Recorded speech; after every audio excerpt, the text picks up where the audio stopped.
ఏ క్షణమైనా కేంద్ర మంత్రివర్గ పునర్వ్యవస్థీకరణ, పార్టీ సంస్థాగత మార్పులపై భారీ ప్రకటన వెలువడే అవకాశం కనిపిస్తోంది. కసరత్ అంతా తుది దశకు చేరింది. ఏ క్షణంలోనైనా అధిష్టానం నుంచి బీజేపీ నేతలకు ఫోన్ కాల్స్ రావచ్చు. పీఎంఓ నుంచి తేనీటి విందుకు ఆహ్వానాలు కూడా అందబోతున్నాయి.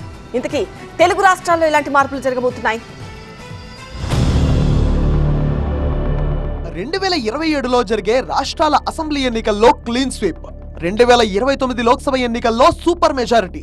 ఇదే లక్ష్యంగా ఇప్పుడు ప్రధాని మోదీ, అమిత్ షా ద్వయం భారీ మార్పులకు తెరతీయబోతున్నారు. పార్టీ పరంగానూ ప్రభుత్వంలోనూ గట్టి మార్పులే ఉండబోతున్నాయి. ఇప్పటికే కేంద్ర మంత్రి జార్జ్ కురియన్ రాజీనామా చేయడం, దాన్ని రాష్ట్రపతి వెనువెంటనే ఆమోదించడంతో కౌంట్ డౌన్ మొదలైంది. జూన్ 16వ తేదీన రాజ్నాథ్ సింగ్ నివాసంలో అమిత్ షా, రాజ్నాథ్, జాతీయ అధ్యక్షుడు నితిన్ నబీన్, బిఎల్ సంతోష్ సహా ఆర్ఎస్ఎస్ అగ్రనేతలు 4 గంటల పాటు జరిపిన సుదీర్ఘ సమావేశంలో ఈ మొత్తం స్క్రిప్ట్ కొలిక్కి వచ్చినట్టుగా తెలుస్తోంది. బీజేపీని సంస్థాగతంగా మరింత బలోపేతం చేసేందుకు నేషనల్ ఆఫీస్ బేరర్స్ సంఖ్యను 45 నుంచి ఏకంగా 60కి పెంచబోతున్నారు. పార్లమెంటరీ బోర్డు సభ్యులను రీజనల్ ఇన్ఛార్జీలుగా, ఆర్ఎస్ఎస్ క్షేత్ర ప్రచారకులుగా నియమించనున్నారు.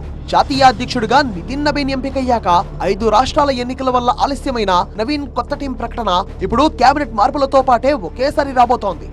మంత్రివర్గం నుంచి ఉద్వాసన పలికే వారికి పార్టీలో కీలక బాధ్యతలు ఇవ్వడం, పార్టీలో యాక్టివ్ గా ఉన్న వారిని ప్రభుత్వంలోకి తీసుకోవడం ద్వారా ఒకే దెబ్బకు 2 పిట్టల వ్యూహాన్ని అమలు చేస్తున్నారు. మోదీ 3.0లో జరగబోయే ఈ తొలి కేబినెట్ పునర్వ్యవస్థీకరణలో ఊహించని విధంగా 30 నుంచి 60% మంత్రుల శాఖలు మారబోతున్నాయని తెలుస్తోంది.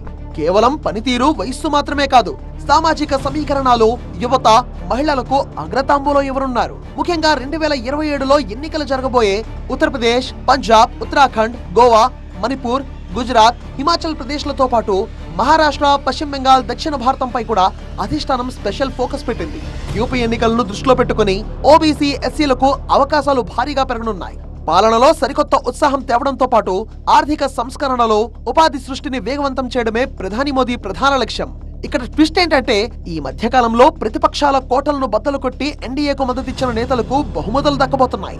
ఆప్ నుంచి వచ్చిన వారితో పాటు తృణమూల్ కాంగ్రెస్ నుంచి వచ్చిన 20 మంది ఎంపీలు, ఉద్ధవ్ ఠాక్రే సేన నుంచి వచ్చిన 6 ఎంపీలలో కొందరికి కేంద్ర కేబినెట్ లో బర్తులు కన్ఫర్మ్ అయినట్టుగా ఢిల్లీ వర్గాలు చెబుతున్నాయి. ఇక ఈ పెను మార్పుల ప్రభావం తెలుగు రాష్ట్రాలపై గట్టిగా ఉండబోతోంది. ఆంధ్రప్రదేశ్, తెలంగాణ నేతలకు అటు పార్టీలో, ఇటు ప్రభుత్వంలో కీలక బాధ్యతలు దక్కనున్నాయి. ముఖ్యంగా తెలంగాణపై కమలనాథులు ప్రత్యేక దృష్టి సారించారు. తెలంగాణ నుంచి మంత్రివర్గంలో కొత్త చేరికలు, తీసివేతలతో పాటు తాజా రాజకీయ పరిణామాల నేపథ్యంలో తెలంగాణ ఎంపీల ప్రాతినిధ్యాన్ని మరింత పెంచే ఆలోచనలో ఉన్నారు. మొన్న మధ్యే నితిన్ నబీన్ చేసిన 3 రోజుల పర్యటన, తెలంగాణ పర్యటన వివరాలను అమిత్ షా స్వయంగా అడిగి తెలుసుకున్నారు.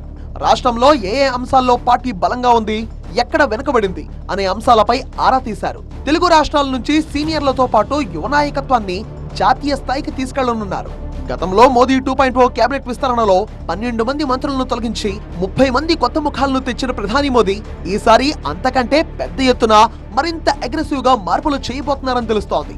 ప్రభుత్వంపై వ్యతిరేకతను తగ్గించి ఇమేజ్ ను రీబ్రాండ్ చేసుకునేలా కమలదళం వేస్తున్న ఈ వ్యూహం ఏ రేంజ్ లో సక్సెస్ అవుతుందో చూడాలి.